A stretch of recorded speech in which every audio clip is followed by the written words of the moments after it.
안녕하십니까. 김종태 경제플러스 제 10회입니다. 야, 생각해보니까 참 첫 걸음 한 걸음 이게 벌써 한 발 한 발 10걸음까지 왔네요. 일부 시간입니다. 저희 그동안 이제 열심히 한여름 더운 날을 정말 이 무더위 속에서 촬영을 했었는데요. 오늘은 조금 이렇게 밖에는 더운데 오늘은 환경이 좀 좋아진 것 같습니다. 이 조명이 하나 없어지니까 이렇게 또 이렇게 더운 게 없어지네요. 자, 이번 주 굉장히 다양한 소식들이 있었던 것 같아요. 김영란법 관련된 헌재 판결이 나왔습니다. 이슈가 됐던 5가지 항목인가요?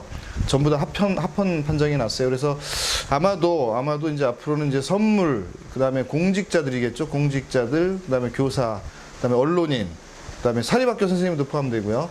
여기서 국회의원들이 왜 빠졌는지 아마 빠지진 않았겠죠. 국회의원들도 아마 제가 보기엔 공직자에 포함되기 때문에 빠지지 않고 적용을 해야 될 것 같은데 자기들이 빠져나가려고 하겠지만, 검사들도 제가 볼 땐 공직자인데 이게 왜 자기들은 안 하려고 아니라고 그러는지 모르겠습니다. 자, 이게 김영란법에 의해서 앞으로 우리나라가 조금이라도 좀 뭔가 좀 청렴한 사회가 될 수 있을 것 같다는 기대를 저희가 하고 있는데요. 예전부터 우리 어느 조직이 가장 썩었냐, 어느 조직이 가장 부패했냐라고 얘기할 때 누구나 서슴없이 이렇게 얘기를 합니다. 첫 번째 법조계, 두 번째 언론계, 세 번째 교육계. 참 이번에 김영란법을 통해서 이 말들이 깨끗하게 사라졌으면 하는 바람을 가지고 있습니다.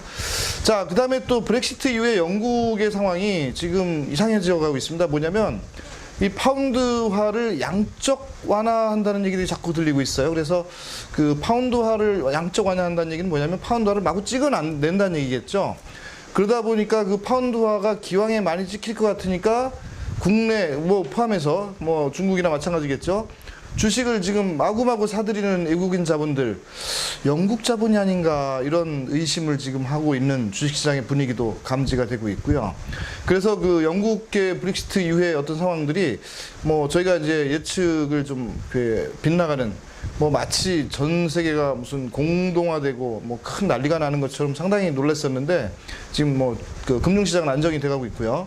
대신에 이제 영국 내에서는 또 여러 가지 감지가 되고 있습니다. 메이 신임 여자 총리분이 또 이제 탈퇴 협상을 최대한 뒤로 늦추면서 국민들의 어떤 결속을 좀 다지고 있는 그런 느낌을 좀 받고 있고요. 일본이 최근에 도쿄 시장이 아마 또 여성분으로 바뀐 것 같아요. 아베 총리하고 약간 대립각을 세운 새 총리가 과연 도쿄시를 어떻게 운영해 나가는지 저희도 지켜볼 대목입니다. 자, 저희 경제가 지금 추경 때문에 발목이 잡혀 있는데요. 추경이 필요하냐, 필요하지 않냐 이런 논란은 이미 이제 저희 손을 떠난 것 같고, 국회에서 이제 추경에 대한 승인을 빠른 시간 안에 해서 그나마 지금 해운업계, 조선업계가 어려워져 있는 상황을 해결해 나가고 타겟책이 될 수 있는 어떤 그런 모습을 보여줬으면 좋겠는데, 잘못하면 이게 또 국회 협상 이런 과정이 늦어지게 되면 글쎄요, 또 예전처럼 추경이 또 끝물 가가지고 나중에 불용으로 넘어갈 수도 있겠다. 여튼 우리 국민들의 어떤 경제, 생활을 조금이라도 낫게 해주기 위해서 만들어진 추경이면 빠른 시간 안에 빨리 집행이 되는 게 맞을 수도 있겠다 생각합니다. 다만 지난 시간에 제가 얘기했듯이 단지 해운업, 조선업만 살리기 위한 추경이어야 되느냐, 이런 부분은 여러분들도 같이 한번 고민을 해봤으면 좋겠습니다. 아마 우리 현명하신 시청자 여러분들께서는 이번 추경에 대해서도 저와 비슷한 생각을 할 거라고 생각을 하는데요. 이게 단지 산업 분야만 아니라 조선은겠죠. 조선 해운업만 아니라 다른 산업에도 조금 더 부양책이 될 수 있는 그런 우리 추경이 됐으면 하는 그런 생각입니다. 자, 우리 스타트업들 지금 열심히 이 무더위 속에서 싸우고 있습니다. 새로 창업을 하고 또 1차 데스밸리, 또 2차 데스밸리 넘어가기 너무 힘드시죠. 제가 초반부 우리 1회차인가 2회차 때 한번 말씀드렸던 것 같은데, 우리나라 스타트업의 생존 확률이 과연 몇 프로나 되는가, 이런 부분에 대해서 제가 말씀드린 적이 있었는데, 예전에 조선일보에서 이렇게 기사가 났었죠. 우리나라 스타트업의 생존 확률은 10년에 8점 몇 프로, 이런 기사 한번 지금 검색해 보시면 나올 건데, 그 얘기는 이제 지금 100개가 출발하면 10년 후에는 8개밖에 안 남는다, 이런 얘기겠죠. 근데 저희 같이 투자를 하는 입장이나 아니면 이제 경영 컨설팅 하는 입장에서 우리 스타트업들을 바라보는 관점은 또 다르다는 겁니다. 뭐냐면 10년에 8개? 그렇게 많아? 이런 거예요. 너무 많다는 겁니다. 즉 10년에 8개가 아니라 5년에 한두 개 이렇게 지금 저희가 보고 있다는 건데, 자, 그런 의미는 뭐냐면 우리 스타트업들이나 창업자들이 창업을 해서 성장해서 성공하기가 굉장히 어렵다는 이제 관점을 제가 이제 표현을 하는 거고요. 자, 그런 측면에서 지금 현재 스타트업들이 창업을 했을 때 과연 얼만큼 잘해서 그 1%나 아니면 뭐 3%든 우리가 뭐 몇 프로인지 정확하게 말씀 못 드리겠지만 거기에 들어가기 위한 노력을 얼만큼 하느냐, 그 다음에 옆에서 주변에서 정부에서 공공부문에서 또 외부의 민간 투자들이 얼만큼 지원해 주느냐, 이런 부분이 가장 관건인 것 같은데요. 그런 측면에서 보면 우리 그 스타트업들한테 창업자 말고 옆에 조력자가 또 필요할 수도 있겠다, 이런 생각을 합니다. 그 조력자라는 거는 내부에 있을 수도 있고 외부에 있을 수도 있겠죠. 조력자 입장을 가만히 생각해 보니까 그냥 외부에서 뭐 컨설팅 해준 사람이나 요즘 멘토링이 굉장히 뭐 상당히 정부에서 이제 다양한 형태로 운영을 하고 있는데, 그 멘토는 정말 그 인생의 선배, 또 사업의 선배, 또 뭐 경험과 연륜을 가지고 있는 이런 노하우를 가진 분들이 순수한 마음으로 후배들을 이렇게 지도해주고 양성해주는 게 원래 의미의 멘토인데, 이번 정부에서는 멘토가 직업이 된 것 같습니다. 멘토 직업. 제가 볼 때는 뭔가 좀 이상한 것 같긴 한데, 자, 그 멘토 직업을 가지신 분들이 굉장히 많이 주변에 있고, 물론 그 멘토들도 진짜 멘토, 가짜 멘토, 아니면 뭐 잘하시는 멘토, 뭐 못하시는 멘토, 이게 나눠지긴 하겠지만 굉장히 많아요. 그래서 주변에 멘토를 찾으면, 특히 공공기관을 통해서 찾으시면 금방 찾을 수가 있습니다. 중기청, 중소기업진흥공단, 창업진흥원, 뭐 기타, 뭐 미래부의 혁신센터, 아주 즐비하거든요. 여러분들이 힘드시거나 그럴 때 꼭 그 공공기관에 찾아서 멘토를 찾으세요.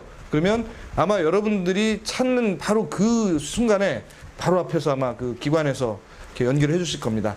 자, 제가 드릴 말씀이 뭐냐면, 이 멘토에 의해서 지원을 받고 도움을 받는 것도 한계가 있다는 거죠. 그래서 이제 저희가 그 한 가지 고민을 하다 보니까, 자, 이 CEO, 즉 그 회사의 창업자가 단독으로 혼자서 열심히 고생해서 회사를 창업하고 이끌어가는 우리 지금 현재 형태의 어떤 창업자들과 그 스타트업들이 과연 제대로 그 데스밸리를 넘어갈 수 있을 것인가, 이런 고민을 하다 보니까 어디에 저희가 도착을 하게 했냐면, 자, 스타트업이나 우리 창업자들이나 벤처기업들도 반드시 CFO가 있어야 되겠다. 즉 그 재무 전문가, 재무 담당 이사가 그 CEO를 보좌하면서 회사의 모든 재무적인 격리, 회계 이런 것들을 총괄하고 투자까지 같이 이끌어주는 그런 역할을 하는 사람이 있다면, 그 우리 스타트업이 가장 고민이 되는 1차 데스밸리를 아주 쉽게 수월하게, 또 바로 이어져 오는 2차 데스밸리도 우리 CFO의 어떤 힘을 통해서 넘어갈 수 있겠다는 생각을 하게 됩니다. 그래서 오늘 아주 특별한 분을 저희가 이제 이와 관련해서 모셨습니다. 아마 여러분들이 그 한국의 CFO에 대한 이제 여러 가지 그 기관들, 그다음에 뭐 이런 관련된 데들이 있는 것 같은데, 그 중에서 가장 대표적인 역할을 하고 계신 분이고요. 한국 CFO 스쿨이라고 아마 아실 겁니다. 그 CFO들을 양성하고 CFO들을 또 관리하고 또 CFO들에 의한 어떤 그 모임과 그룹을 만들어서 후배들한테 많은 도움을 주고 계시죠. 우리 CFO 스쿨의 신규태 대표님 모셨습니다. 안녕하세요. 반갑습니다. 안녕하세요. 제가 너무 말이 많았죠. 아닙니다. 제가 이렇게 주저리 얘기를 많이 합니다. 자, 우리 그 CFO 스쿨 한번 다시 한번 보시고요. 그 CFO 스쿨을 지금 몇 년 동안 운영하고 계시죠? 2000년부터 했으니까요. 횟수로 17년. 야, 이 우리 이거 사실 교육기관으로 출발했잖아요. 네, 컨설팅하고 교육인데. 예, 메인이 교육, 컨설팅. 네. 물론 컨설팅도 중요한 역할을 하죠. 그래서 그 교육으로 출발해서 17년 동안 정말 그 매년 이렇게 성장해 온다는 게 우리 현실에서 쉽지가 않은 건데 정말 대단하신 것 같아요. 저하고도 예전에 이제 오래전에 2000년도에 만나서 지금까지 뭐 저도 이제 그 과정을 다 알고는 있지만 뭐 제가 아는 게 중요한 게 아니라 우리 시청자분들이 알으셔야 되니까 뭐 하나하나 한번 이렇게 조목조목 짚어보도록 하겠습니다. 우선 제가 먼저 얘기했는데 그 우리 스타트업들의 어떤 CFO의 필요성에 대해서 제가 좀 말씀 간단하게 드렸거든요. 그래서 그 부분을 좀 부연 설명을 하시면서 우리 CFO의 어떤 그 스타트업에 있어서의 중요성 이런 것들을 좀 이렇게 한번 좀 이렇게 설명을 좀 해주시겠습니까? 네, 옆에서 이제 김종태 사장님이 잘 말씀해 주셨지만은 사실 스타트업이 성공하기 위해서는 스타트업을 출발한다는 의미도 있지만은 출발해서 성공하고자 하는 그런 경로를 가는 건데 거기에서 CEO들의 역할이 가장 중요하죠. 사실은 그렇죠. 도전 정신과 기업가 정신을 가진 CEO가 아주 창의적인 비즈니스 모델을 가지고 출발하는 게 상당히 중요합니다. 네. 근데 이제 이게 기업 경영이고 회사로서 성공해야 되니까 그런 어떤 초기의 도전 정신과 기업가 정신만으로 가능하겠느냐라고 했을 때 우리가 이제 보통 사업과 재무, 사업과 돈은 동전의 양면이다 이런 설명을 하는데 그런 측면에서 아까 말씀하셨다시피 외부의 도움도 다 가능하지만 내부에서 강한 파트너십을 가지고 그 성공으로 이끌 수 있는 내부 조력자, 내부 파트너 이런 개념이 CFO가 아닌가 이렇게 생각을 하고요. 네. 스타트업에게 있어서도 지금 이 정도 스타트업이 많이 활성화가 돼 있다면 CEO 위주의 정책에서 CFO를 같이 지원할 수 있도록 도와주는 시스템이 소위 말해서 저희가 얘기할 때는 스타트업의 실패율을 제거하고 성공률을 강화시키는 방법이 아닌가 이렇게 생각을 하고 있습니다. 근데 이제 한편 생각하면 이 CFO라는 게 물론 이제 우리나라에서 어떻게 보면 해외에서 이제 우리 그 이사회 제도가 이제 그 표시를 그렇게 뭐 CFO, CEO, CTO 뭐 이런 것들이 아주 유행처럼 있었던 시기가 있었는데 그게 이제 쭉 오면서 어떻게 보면 중견기업이나 대기업에서의 어떤 CFO의 중요성 이런 부분들은 이제 누구나 다 공감을 하고 그 대기업과 중견기업에서 특히 자금이 막 굉장히 많이 돌고 있는 뭐 그 쇼트가 나서 뭐 부도 직전에 가진 그런 회사들이 아니라 정상적으로 운영되는 회사들 입장에서는 CFO가 이제 좀 더 탄력적으로 또 효과적으로 이제 자금 관리하거나 투자 유치 이런 부분을 위해서 CFO가 분명히 필요하고 거기에 대한 뭐 충분한 활성화는 돼 있다고 저도 생각을 해요. 근데 이게 이제 갓 창업한 사람들 내지는 뭐 1, 2년 차 이런 창업자들이 CFO를 옆에 두고 있기에는 이게 그렇다고 해서 그냥 아무나 자기 친척들에다 CFO 놓을 수는 없을 거고 그럼 전문성을 가진 사람을 이렇게 같이 채용을 하거나 뭐 파트너십 관계나 이런 걸 해야 되는데 그게 좀 제가 볼 때는 쉽지 않지 않을까 쉽지 그런 생각이 드는데 그 부분 어떻게 생각하세요? 근데 이제 되게 재미있는 포인트가 있어요. 이게 스타트업이나 예전에 이제 혁신 벤처기업도 마찬가지지만 기업 규모로 보면 소규모예요. 네. 소기업의 범주에 들어가요. 소기업 창업 범주에 들어가는데 예전에 IMF 이전에 그냥 일반적인 소기업하고는 완전히 달라요, 성격이. IMF가 기점이 됐다고 저희는 생각을 하는데 이게 되게 재미있는 거는 소기업인데 자본시장하고 바로 붙어요. 이게 그렇죠. 출발점부터. 이게 옛날하고 완전히 다른 거예요. 옛날에는 IMF 이전에 우리가 웬만한 규모의 기업도 간접금융 중심이었거든요. 네네. 간접금융으로 이제 담보 제공하고 은행에서 론 받아가지고 또 아니면 관제금융 받아가지고 성장시키는 이런 패턴이었는데 이 스타트업이나 벤처기업들은 되게 재밌는 게 출발선에서부터 자기는 혁신 아이디어와 혁신 기술 이런 거 중심으로 가고 그거에 필요한 자본은 자본 시장에서 조달해서 결합하는 방식이에요. 그러다 보니까 옛날에는 생각하지도 못했던 직접 금융이 바로 붙게 돼 있는 구조예요. 네. 그러다 보니까 만약에 일반적으로는 저는 초기 기업부터의 CFO 역할 중요하다고 보는데 최소한 그렇지 않다면 CEO가 CFO 역할을 커버할 수 있을 정도는 돼야 되고 그렇죠. 그다음에 안 그렇다면 초기 기업이다 가릴 필요 없이 잠재적으로 스타트업 문화를 이해하는 CFO가 없다면 네네. 상당히 험로를 가게 될 거예요. 그리고 미국하고 비교한다면 뭐가 다를까 이런 생각도 좀 해봤는데요. 네. 되게 재밌는 거는 우리도 지금 아까 말씀하셨듯이 전문 지원 시스템이나 뭐 이런 어떤 지원 시스템, 인큐베이팅 시스템 이런 것들이 상당히 발전한 건 사실입니다. 근데 사실은 미국은 기업가 정신을 가진 CEO가 창업을 하면 아주 정교하게 전문 지원 시스템이 붙는 거미줄 같은 구조가 그렇죠. 있는 건 사실이에요. 맞습니다. 근데 그게 아직은 우리는 약간 엉성해요. 그리고 또 한국 같은 공감합니다. 공감해. 그렇죠. 예. 한국 같은 경우에는 또 내부의 어떤 창업 멤버들이 결속력을 가지고 일정하게 성공하는 데까지는 끌고 가야 되는데 혁신 기술이라든가 아니면 리더십 문제라든가 그렇죠. 예. 창의성 문제는 오케이. 근데 사업은 돈으로 하는 거기 때문에 이 돈을 붙이는 문제하고 그런 사람들이 성공하는 단계까지 끌고 갈 수 있는 어떤 리더십 문제 이런 거는 미국하고는 아직 좀 차이가 있는 것 같고 한국이 그런 면을 극복하고 가려면 전문 지원 시스템에만 의존할 게 아니라 내부의 팀을 CEO를 적극적으로 네. 전문성을 가지고 서포팅할 수 있는 이런 지원할 수 있는 사람을 갖춘다면은 한번 해볼 만하다. 그러니까 이제 그 부분에 어떤 대승적인 차원에서 저도 분명히 공감을 해요. 공감을 하는데 어떤 문제점에 봉착하냐면 이게 CEO가 지금 창업해서 그 요즘 창업자들 아마 아실 거예요. 정부에서 뭐 일부 지원을 받든가 공모전에서 뭐 그 상금 내지는 주변에 이제 지인들 투자를 일부 받아 시작하는데 그게 한 2, 3개월, 길어 6개월을 못 버티는 자금 가지고 창업을 시작한단 말이에요.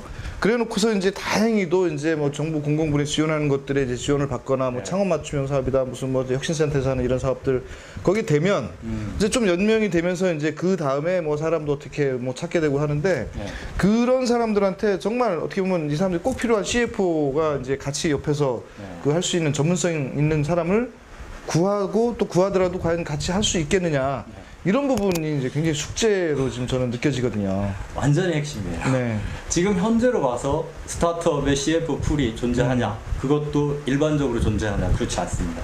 사실은 여기서부터 이제 숙제를 풀어나가야 되는 거예요. 일반적으로 CFO 그러면 증권회사 출신들, 무슨 뭐 IB 출신들 이런 사람들이 자기가 CFO라고 해서 이제 대기업 이런 데 가는데 우리 스타트업의 CFO는 또 그렇진 않을 거 아니에요. 그러니까 그런 사람들 1차적으로 대상이 안 됩니다. 그러겠죠. 왜냐하면 스타트업에서 일해보고 싶은 사람들도 있을 수 있어요. 젊은 사람들은 상당히 많고요. 또 경력이 있는 사람들도 원하는 사람들이 있어요. 왜냐하면 그렇죠. 기존의 조직하고는 다른 뭐가 있다 이렇게 느끼는 거거든요. 그런데 재미있는 거는 스타트업이나 벤처기업들은 이 CEO가 혁신 아이디어를 가지고 혁신 리더십을 가지고 나가면 사실은 그 다음에 붙는 핵심 인력은 CEO가 안 가진 걸 가지고 있어야 돼요. 그렇죠. 서로 보완해야 그래야지 되겠죠. 보완되면서 성공 경로로 갈 수 있는 거죠. 그렇죠. 그거의 핵심적인 게 뭐냐면 재무예요, 재무. 그렇죠. 그 부분을 보완해 줄 수 있어야 되기 때문에 그러면 이런 보완해 줄 수 있는 대상으로 누굴 보느냐면 1순위로 보는 거는 젊은 분들이든 아니면 경력이 있는 분들이든 가릴 거 없이 스타트업에서 비전을 보고 스타트업 방식이 맞아야 돼요. 그렇죠. 그분들이 1순위이고 예전부터 벤처기업이나 스타트업이 언제 연봉을 대기업처럼 다 챙겨주고 인력을 같이 하기는 힘듭니다. 사실은 스타트업은 가고자 하는 목표와 비전, 그 다음에 그 일할 수 있는 사람들이 그래도 목표를 향해서 갈 수 있는 일할 수 있는 조직 문화 이런 걸 바탕으로 같이 할 수 있는 사람을 결합했는데 문제는 뭐냐면 같이 할 수 있는 사람을 결합했는데 그래도 기업이 성공할 수 있는 핵심 전문 구성 요소들은 갖춰가야 된다는 거죠. 그런 측면에서 그럴 의향이 있는 분들에게 그런 걸 중심으로 해서 제기를 하고 그분들하고 결합을 한다면 1차적으로는 저는 가능성이 있다고 보고요. 하나는 이제 투자 중요하죠. 투자 중요한데 스타트업이나 벤처기업에게 더 중요한 건 사업의 목표와 비전이듯이 재무 쪽에서 중요한 건 전략적인 재무 기능이 대단히 중요해요. 그 안에 투자가 들어있는 건 사실이에요. 근데 대부분은 투자 이래요. 근데 예전에 제가 지금 업계에서 한 20년 정도 봐오면 돈이 없어서 실패한 경우도 되게 많죠. 근데 제가 경험으로 보면 돈이 있어도 실패한 경우를 그만큼 될 수 있어요. 이게 무슨 얘기냐면 투자하는 경우에는 돈만 있으면 성공할 것 같은데 기업의 성공은 사실 그렇지 않다는 거죠.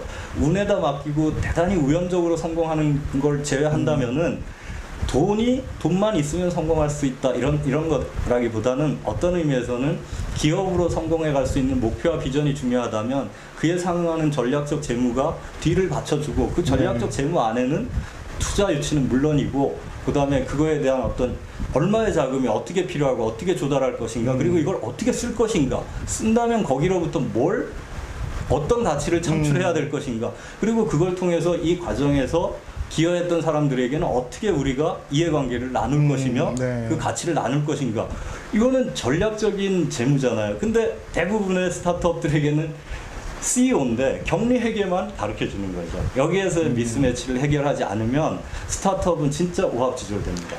그러게요. 이 참 우리 스타트업들 이렇게 보면 나름대로 이렇게 알차게 이게 팀 구성이 된, 그러니까 팀 빌딩이 잘 돼 있는 어떤 스타트업들이 있고, 또 한쪽에서는 또 완전히 1인 그 기업으로 형태를 1인 기업 형태를 갖고 있는 어떤 창업 기업들이 있는데. 1인 기업들이 더 잘 될 수도 있고 또 알차게 팀 빌딩 했는데 잘한 데서 오히려 반대가 될 수도 있거든요. 그래서 저희 경험상 보면 이 뭐 재무 격리 자기들끼리 어떤 역할을 해요. 뭐 마케팅도 한다 뭐 한다 이렇게 하는데 제가 볼 때는 그 면면이 그 기능들 원래 주어진 그 기능들을 제대로 수행할 수 있는 경험과 노하우와 연륜이 없는 일종의 똑같은 스타트업들의 어떤 그런 구성이다 보니까 열심히 막 뭐 말 그대로 막 무소처럼 달려가고 막 부닥치고 뭐 깨지고 하면서 이제 그러면서 뭐 성장하는 거로 이제 가치를 삼을 수 있긴 하겠지만 그럼에도 불구하고 그 회사 입장에서 보면 이게 어느 순간 절벽에 맞닥뜨려지는 거거든요. 그래서 그런 부분들 때문에 이제 그 우리 저 CFO의 역할 정말 전문성 있는 자 그렇다면 이제 여기서 뭐 한 가지 저희가 지금 제안을 하나 이제 하게 되는데 그 CFO 즉 중견기업이나 대기업의 어떤 뭐 증권회사 금융기관 출신들이 아닌 우리 스타트업들의 어떤 그 성장과 지원을 좀 옆에서 서포트해 주거나 물론 이제 뭐 채용 관계가 됐건 파트너십 관계가 됐건 이제 그들의 어떤 관계에 따라 틀려지긴 하겠지만 그렇게 해서 이제 그 CFO 역할 할 수 있는 사람들을 뭔가 좀 양성했으면 좋겠다. 키워냈으면 좋겠다는 그런 생각들을 이제 하고 있는데 우리 CFO 스쿨에서 처음에 이번에 도전적으로 실험적으로 그 일을 시작을 하고 있는 것 같아요. 아마 가을쯤에 그 교육이 첫 번째 교육이 시작되는 것 같은데 그 교육에 대해서 간단하게 설명 좀 아주 간단하게라도 저희가 사실은 2000년도 초반에 IMF 지나고 나서 우리 기업들이 IMF 때 험한 꼴을 당했잖아요. 네. 20, 30년간 열심히 그리고 정말 열정적으로 가치를 축적했는데 IMF 때 그 유동성 문제로 인해서 그것도 뭐 크지 않은 유동성 그렇지. 문제로 해서 진짜 험한 꼴을 당하고 그때까지 쌓아놓은 가치를 허무하게 날린 경험을 갖고 있거든요.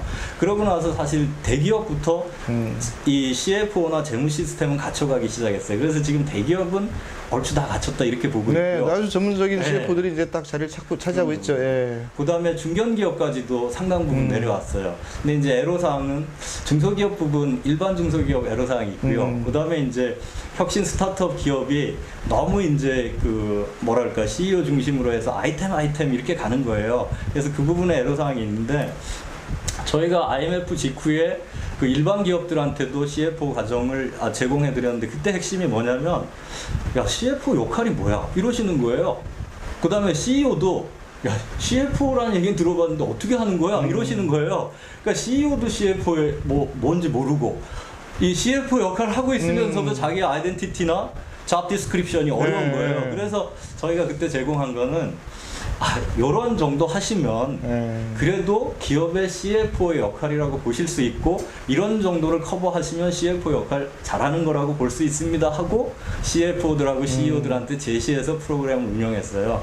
지금도 되게 비슷한데요. 되게 비슷한데 스타트업 기업들에게 CEO들조차 야 스타트업이면은 전략적 재무를 해야 된다는데 뭘 해야 되는 거야? 그리고 만약에 CFO가 있다면 어떤 걸 해야 돼요? 이런 질문 하나랑 자기가 거기에서 맡고 있는데도 불구하고 네. 뭐 인간성 좋고 정직하니까 당신이 맡으셔 이렇게 해서 맡고 일을 하고 있는데도 불구하고 내가 지금 CFO 일을 하는 거야?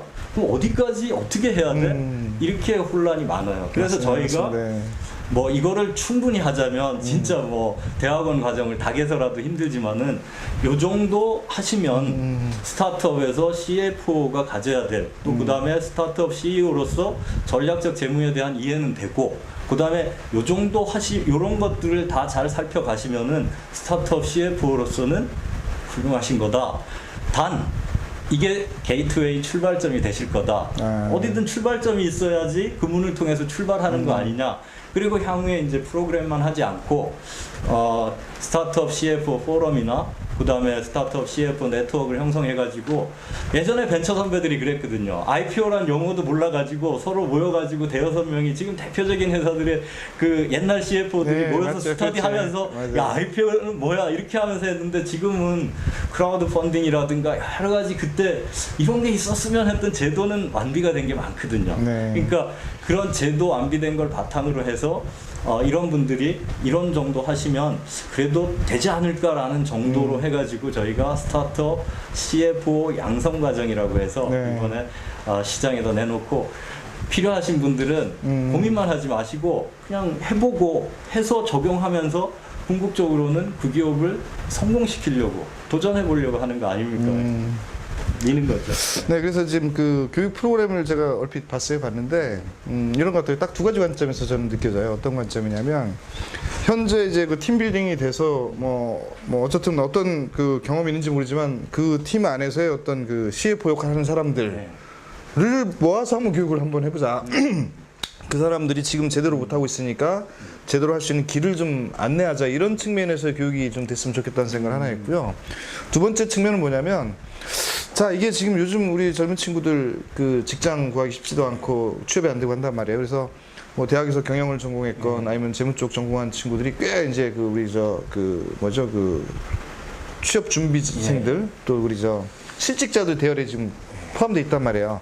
자, 이 사람들 중에서 이 모아서 그 물론 이제 대기업이나 중견기업 CF를 선호하겠죠. 근데 그 뭐 아까 얘기한 대로 이제 어떤 뭔가 코드를 맞출 수가 있고 어떤 벤처기업이나 스타트업 CEO들과 뭔가 좀 맞춰서 나도 처음부터 출발해서 좀 스타트업에서 시작을 해서 한번 그 같이 한번 해보겠다라는 어떤 의지가 있는 사람들 중에서 이렇게 좀 이렇게 CFO 이런 관련된 CFO 스타트업 CFO 과정에 참여시켜서 교육을 시킨 다음에 이 사람들 이렇게 매칭 프로그램 같은 걸 만들어서 그 좀 더 이렇게 한 단계 뭐 일종의 점프업 할 수 있는 그런 것들을 한번 같이 연계하는 게 어떨까라는 생각을 저는 이제 그 프로그램을 보고 이제 느꼈는데 그 간단하게 커리큘럼들이 어떻게 돼 있는지만 뭐 여기서 다 얘기하면 나중에 교육 들어온 사람이 재미없을 거니까 간단하게 몇 가지만 예를 좀 들어보시겠어요?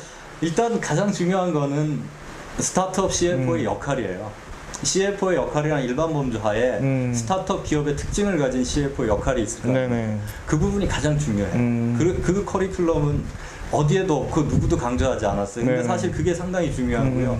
그걸 출발점으로 해가지고 그 다음 중요한 거는 CFO하고 CEO의 파트너십이죠.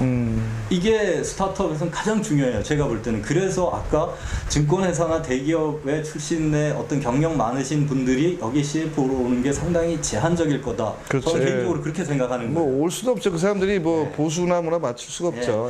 그러니까 능력이나 전문성으로 보면 오버 퀄리파이드 돼 있을 수 있지만은 사실 스타트업에 맞냐 그게 맞냐 아니냐의 관점에서 보면은 그게 오버된 게 아니라 불충분합니다. 제가 볼 때는 뭐 저도 그분들이 볼 때는 다른 생각이겠지만 그래서 일단은 스타트업 CFO는 어떤 역할을 해야 되는가, 그 다음에 스타트업 CFO는 CEO를 어떤 관점에서 보고 CEO 리더십을 어떻게 이해하고 그 사람하고 어떤 파트너십을 가지고 CEO가 추진하는 사업에 대해서 자기가 진짜 성공을 위한 조력자 아니면 지원군, 든든한 CEO의 최고 지원군으로서 역할을 할 것인가, 이게 저는 뭐 한 50% 중요하다고 보고요. 그 다음에는 이제 일반적으로 말씀하시듯이 자금을 조달하는 문제나 그 다음에 자금을 조달한 이후에 액션 문제, IPO나 M&A 문제, 이거는 다이렉트로 중요합니다. 그렇죠. 다이렉트로 중요하고, 그 다음에 이제 스타트업 CFO들, 스타트업 기업에 이게 간과하기 쉬운 점들이, 그분들도 다 일반 재무의 모든 걸 알 필요는 없지만은 사실 돈을 왜 필요하며 어디서 어떻게 조달하는데 조달했다 치십시다. 그럼 그 돈을 어떻게 써야 될 것인가? 재무관리 문제 등장해요. 그 다음에 기업인 이상은 거기에서 원가의 문제라든가 기본적으로 하는 이런 문제는 다 제기가 되는데 이 부분이 스타트업이니까 별로 중요하지 않다 그러고 넘어가요. 그 부분 저는 오류라고 생각해서 아까 중요한 그런 메인 프레임에다가 이 부분을 좀 붙이고 단 시중에서 이제 많은 교육을 하는 격리회계, 그냥 통장 입출금 맞춰가지고 하는 격리회계 교육은 스타트업 CEO에게 맞지도 않고 CFO에게 맞지도 않습니다. 이거는 스타트업 CEO에게 10% 정도면 가능한 걸 그걸 90% 시켜요. 그 다음에 또 하나는 자금 조달 투자 유치에만 집중해 있는 교육도 애로사항이 있어요. 왜냐하면 투자 유치는 전체 전략적 재무의 하나의 카테고리를 형성하거든요. 한 부분이죠. 이 전체적인 부분에 대한 그림이 없는데 돈만 들어오면 된다. 저는 역설적으로 기업에 돈이 없을 때는 죽을 만큼 힘들지만 사실은 잘못 들어온 돈이나 잘못 운영된 돈은 기업이 더 큰 리스크를 이제 안게 되는 거죠. 그렇죠. 그 다음에 그 돈이 사회적인 자산이기 때문에 그 사회적 자산이 사실은 잘못 쓰여질 가능성이 대단히 높은 거죠. 그래서 그런 책임감 부분도 있고 해서 저는 그 격리회계만 집중된 그런 어떤 그 재무회계 교육이 아니라 그런 걸 이해하고 또 투자 유치에만 국한된 게 아니라 전체 전략하에서 투자 유치를 어떻게 운영할 것이고 그 다음에 어디에서 어떻게 해야 되고 그리고 투자를 받는다면 우리가 어떤 밸류를 창출해야 되고 그 다음에 그거를 투자자들에게 나중에 어떻게 회수하고 사회로 다시 환원시켜주고 우리는 그걸 통해서 성공을 이뤄갈 것입니다. 재미있는 거는 2000년대는 잘 몰랐어요. 근데 지금 얘기할 수 있는 거는 기업을 일으키는 것도 대단히 중요한데 또 기업을 일으켜서 성공하는 것도 대단히 중요한데 기업을 일으켜서 성공한 다음에 그 다음 단계에 우리 훌륭한 성공한 경영자들이 어떤 스텝으로 갈 것인가 하는 네. 것도 옛날 1세대 벤처기업 CEO들은 많이 생각은 못 해보셨어요. 근데 지금 만약에 우리가 이건 좀 빠른 얘기지만 성공하는 스타트업 CEO들이 있고 CFO들이 있다면 그렇게 성공한다면 다음 단계에 우리가 뭘 할 수 있을 것인가 하는 거를 선배들의 경험을 조금 붙여줄 필요가 모델링이네요. 네. 우리 저 선도벤처 연계하는 뭐 이런 것처럼. 네, 하여튼 뭐 지금 아주 중요한 말씀들을 많이 나누는데 간단하게 요약을 해보면 첫 번째는 우리 스타트업들한테도 CEO 혼자 달려갈 게 아니라 옆에서 CFO의 어떤 조력을 받아가면서 팀워크를 만들어가야 빨리 성장할 수도 있고 그다음에 데스밸리 넘어갈 수도 있고 또 뭐 조선일보가 얘기한 10년에 8%의 생존율에 생존 팀에 포함되느냐 저희가 보는 관점에 5년에 한 4, 5%에 그 포함되는 이런 거를 결정해주는 하나의 중요한 요소다. 그래서 그런 측면 때문에 이제 CFO, 그러니까 스타트업 CFO에 대한 교육의 필요성을 느꼈고 지금 아마 이제 곧 개설이 될 것 같아요. 그래서 간단하게 우리 커리큘럼 말씀해 주셨는데 뭐 제가 아까 잠깐 얘기했지만 현재 팀빌딩이 되어 있는 그 팀들 중에서의 어떤 CFO들이 이런 교육에 참여해서 특화된 또 CFO들이 할 역할, 그다음에 이미 앞서가고 있는 어떤 뭐 그 CFO의 롤 모델을 삼으신 그런 사람들의 어떤 어떤 업무 패턴, 그다음에 그 사람이 했던 어떤 그 전략적인 그런 것들도 이제 간접적으로 이렇게 수용을 해서 내 거로 만들 수 있는 기회가 될 수 있겠다 이런 생각을 하는 거고요. 뭐 두 번째 제안했던 우리 지금 우리 취업을 하려는 친구들 중에서 나는 스타트업에 특화된 CFO로서 한번 내 전문성을 가져보겠다 이런 사람들은 또 한번 관심을 가져볼 만해요. 대신에 이제 그 사람들을 취업을 연계시켜 주는 건 우리 이제 CFO 스쿨의 몫이겠죠. 예, 저희가 그런 부분을 장담할 수는 없는데요. 저희가 왜 그렇게 말하는 논리적인 근거는 뭐냐면 사실 큰 기업을 일으키는 스타트업에 아주 젊은 분들에게 도전할 만하다라고 주장하고 있잖아요. 그리고 실제로 많이 도전하고 있고요. 네네. CEO로서.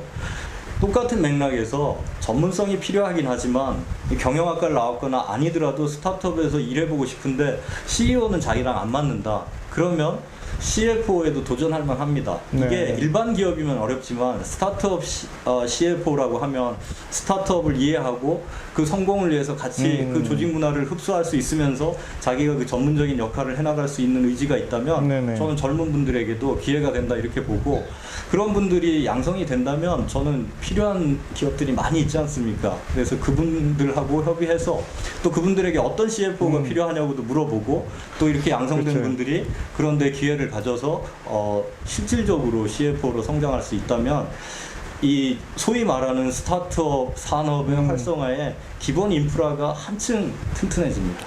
뭐 제가 생각할 때도 우리 그 CFO로서의 어떤 그 전문성을 뭐 다른 사람에 비해서 좀 더 높게 많이 좀 이렇게 좀 치밀하게 가지고 있다고 하면 그 취업하는 어떤 뭐 그런 걸로 봐도 충분히 경쟁력이 있을 것 같아요. 그리고 또 하나 지금 최근에 정부기관들 뭐 창업진흥원이다 무슨 뭐 혁신센터 이런 데서 막 창업에 대한 뭐 드라이브를 지금 걸고 있단 말이에요. 그래서 창업자들은 양산이 되고 있는데 거기에 이제 그 CFO로서의 기능을 CEO가 예를 들어서 무슨 뭐 공대 출신이다 아니면 예체능계 출신이다 그러면 이제 이런 숫자적인 감각이 많이 떨어지다 보니까 그 어떤 중요한 결정을 할 때 이제 잘 못해서 더 못 나가는 그런 것들을 이제 많이 보게 되는데 그런 경우에 이제 그 우리 공공부문에서 이런 CFO에 대한 어떤 인력 매칭도 가능하겠다 생각이 돼요. 그래서 우리 저 심규태 대표님께서도 뭐 그런 부분에 노력을 하겠지만 그 부분은 만약에 양성이 되는 과정을 지켜보면서 제가 역할할 수도 있어요. 예. 그래서 이제 그걸 매칭시켜주는 그런 과정들을 통해서 CEO들과 CFO 물론 이제 그 비용이겠죠, 비용. 그러니까 이를테면 이제 뭐 채용 형식으로 할 거냐. 뭐 파트너십으로 할 거냐 이런 부분, 그래서 그런 부분들은 우리가 같이 이제 고민하면서 풀어가야 될 부분인 것 같고요. 이게 이제 어떤 교육이다 보니까 교육비가 또 있어야 된단 말이에요. 그래서 교육비를 뭐 최근에 교육들이 상당 부분 이제 공공 부분에서 이제 뭐 이렇게 지원해주는 프로그램들이 많은데 우리는 일단 그 어떻게 하고 있죠? 예, 저희는 뭐 민간 교육 회사니까요. 뭐 정부처럼 이렇게 무료로 하거나 이럴 수는 없습니다. 그래서 적정 교육비 책정해가지고요.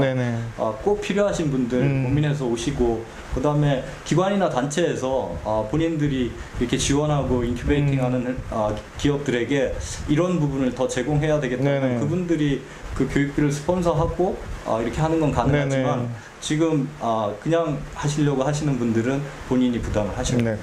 그래 어쨌든 그 교육을 받는 것도 이제 돈이 들어가야 되는 부분인데 우리 스타트업들한테는 조금 좀 부담스러울 수도 있겠다. 그렇지만 그 정도 투자는 해야 예, 어떤 회사를 운영하는 측면에서 앞으로 그 성공을 담보할 수 있다. 이런 측면에서 뭐 또 공짜로 교육받으면 그건 또 생각도 안 나요. 일단 공짜 책도 공짜 책은 나중에 읽지도 않고 그냥 처박히고 내가 돈 주고 산 책은 추가라고 보거든요. 그러니까 저희 해봐서 실험적으로 네. 그걸 데이터를 가지고 네. 있는데요. 이게 무료는 일단 예비군 훈련이 네. 되고요. 예비군 훈련을 비하하는 건 아니고요. 그런 형상이 되고 또 하나는 또 건의를 드리고 싶어요. 나 이 정도 교육을 했다. 저희가 뭐 MBA를 하고 이러는 거는 다 그 교육이 내가 받을 만하고 저 사람이 저런 교육을 챌린징하고 감당했을 때는 그럴 만한 자격으로 우리가 봐준다 이런 거잖아요. 네네. 이것도 똑같습니다. 그렇기 때문에 스타트업들에게 터프할 수는 있지만 저는 그게 그럴 정도로 터프한 정도는 아니고 네. 의지와 본인이 성공하는 데 필요한 핵심 요소가 무엇인가를 고민해 봤다면은 그 중에 한 선택사항은 된다 이렇게 보고 있습니다. 그래 하여튼 뭐 좀 걱정스러운 부분이긴 한데 그렇다 하더라도 그 정말 중요한 터닝 포인트에서의 어떤 교육비에 대한 투자 그다음에 그런 부분은 기업에 있어서도 이게 성장이냐 이렇게 접느냐 이 어떤 기로에서의 어떤 중요한 의사결정일 수가 있기 때문에 뭐 CEO 역할을 하는 분 CEO로서 CFO 그 팀 안에서의 어떤 그 CFO를 제대로 한번 만들어주는 취지에서 어떤 교육을 이렇게 보내는 거나 아니면 이제 아까 얘기했던 것처럼 우리 그 뭐 현재 이제 직업을 취업을 하려는 사람들 중에서 다른 사람하고는 또 다른 새로운 나만의 무기를 좀 만들겠다는 사람이 있다면 한번 이런 교육에 도전을 해보는 것도 어떨까. 제가 볼 때 그렇게 부담스러운 어떤 수강료는 아닐 거라고 생각을 합니다. 왜냐면 이제 우리 그 중견기업, 대기업 이런 쪽의 CFO 교육이라면 뭐 네트워킹이나 뭐 이런 쪽에서 충분히 뭐 또 비용을 낼 수 있는 사람들이 교육을 들어오는 거지만 우리 스타트업들이나 창업기업들이 CFO 교육을 들어올 때는 좀 더 감안해서 예, 그렇게 반영해 줬으면 그런 바람이 있고요.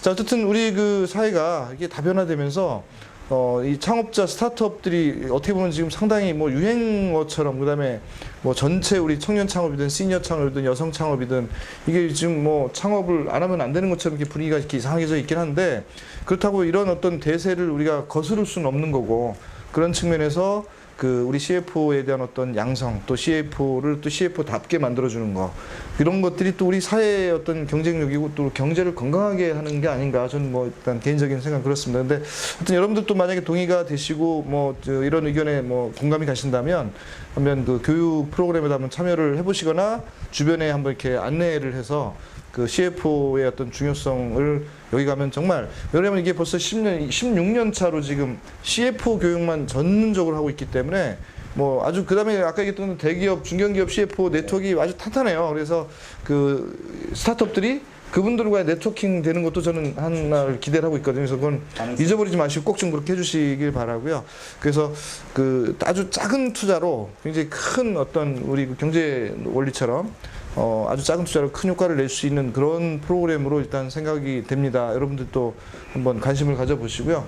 혹시라도 지금 아마 가을쯤에 개설할 것 같은데 여기 이메일로 쭉 아마 이렇게 내려갈 건데 그 흘러가는 이메일 한번 잘 보셨다가 한번 문의 메일 주신다든가 아니면 또 뭐 우리 그 지금 현재 동영상에 댓글 달아주시면 저희가 그 아주 그 뭐 아주 시시각각 제때제때 바로바로 저희가 이제 답글도 달아드리고 그다음에 연락처를 써주신 분들한테 또 제가 연락해서 설명도 해드리고 이렇게 할 생각입니다. 자, 뭐 이렇게 보니까 시간이 벌써 많이 흘렀는데요. 그동안 뭐 16년째 그 CFO에만 아주 집중적으로 교육도 하고 네트워킹도 하고 컨설팅 뭐 기타 다양한 그 분야를 해온 걸 제가 알고 있는데 앞으로 어떤 뭐 또 다른 포부 같은 게 있을까요? 예. 일단 저희 목표도 기업의 그 실패율을 제고하고 네. 성공률을 지원한다 이런 의미를 가지고 있거든요. 저희가 재무적이라서 좀 보수적이긴 하나 봐요. 실패율을 제고하는 걸 먼저 저희는 네. 중요하게 여기고요. 그 다음에 성공의 기회를 본다. 이게 저희한테는 합리적이라고 보고요. 대한민국의 모든 기업이 네.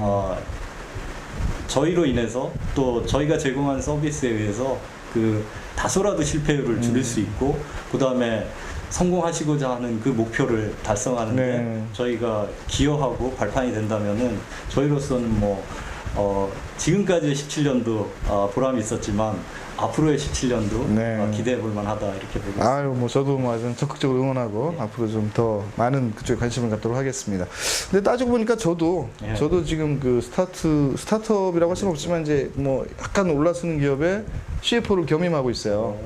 그러니까 지금 얘기한 그런 역할을 이제 제가 과연 잘하고 있는지 저도 한번 네. 자성해봐야 될 것 같긴 한데 우리 저 뭐 유기성 폐기물 처리하는 로아스텍이라는 회사에 제가 그 CFO로 지금 겸임하고 있습니다. 근데 하여튼 뭐 지금 하는 얘기 정말 공감이 가고 그 CEO가 하는 역할과 CFO가 하는 역할이 분명히 나눠져 있고 또 CFO가 이걸 잘 받쳐주지 않으면 회사가 어느 정도 선에서 이제 어떤 한계에 부닥칠 수도 있겠다는 생각을 저도 좀 뼈저리게 하고 있는데 그런 측면에서 오늘 그 CFO 특히 이제 스타트업들을 위한 어떤 스타트업 기업들의 CFO, 스타트업들을 위한 CFO, 또 스타트업을 지향하는 CFO 그런 세 가지 컨셉으로 이제 저희가 그 CFO 쪽을 좀 잘 좀 케어를 해주시고 또 이렇게 양성이 되면 양성되는 대로 또 아까 제가 얘기했던 대로 좀 네트워크나 매칭도 좀 잘 시켜주시면 아주 굉장히 중요한 어떤 사회에서 역할을 하실 거라고 생각합니다.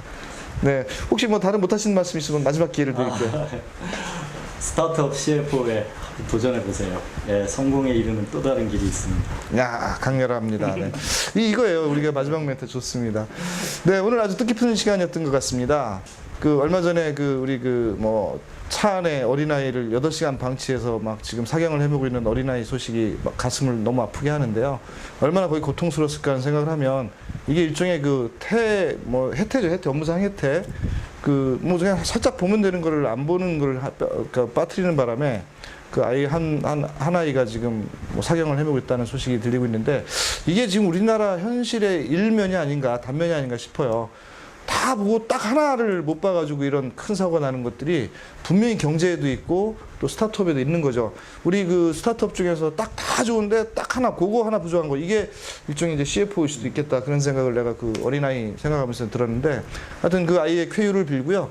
우리 스타트업들도 이제 충분히 체계를 갖추고 그다음에 또 경쟁력을 갖추고 또 어떻게 보면 이제 성공할 수 있는 하나의 그 가능성을 갖추면서 가는 그런 시스템을 이제 만들 수 있는 기회를 우리 이 프로그램을 통해서 여러분들이 한번 같이 느껴보시기 바라고요.